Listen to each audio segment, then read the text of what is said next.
Production of the Bible 7. When we look at archaeology, one of the oldest concepts about history is the tale of Enuma Elish.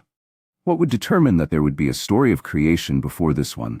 The anthropological concept determines that factors of the daily life of human beings are transformed in later times into mythological tales.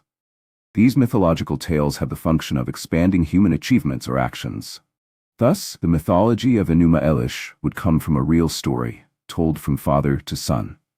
Since the tale of Enuma Elish involves many mythological stories and is determined by a very mystical concept, then it would be impossible to consider that this tale was actually a fact.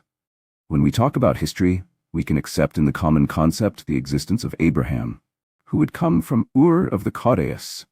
We can analyze that this really happened. Observing the genetic analysis of the Jewish people, we have that the mitochondrial chromosome determines that the origin of the Jewish people is from the Mesopotamian region, determining that the logic of a man coming from Mesopotamia and going to the region close to the Nile is a fact.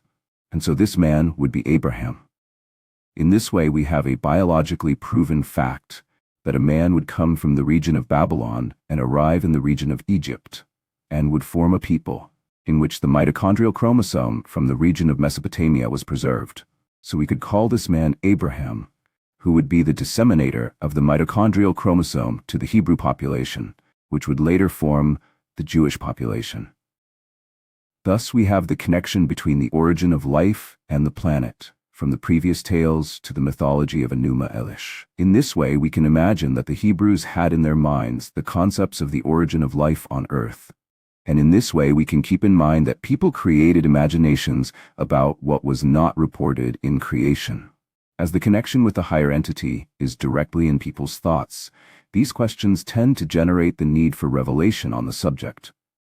A scientist constantly seeks an answer to his doubts. These doubts force the need for an answer. This answer tends to come when the person searches with all his heart for an answer. An ancient text says, "Ask and it will be given to you. Seek and you will find. Knock and it will be opened to you. For he who asks receives, and he who seeks finds, and to him who knocks it will be opened." In this way of thinking, we have to say that the search for information in a humble way and accepting the answers tends to be the mechanism for the higher entity to show reality.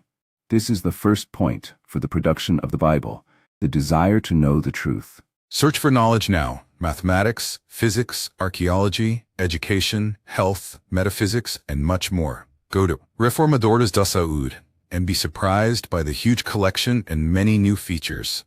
Reformadores.saud, reforming health with love.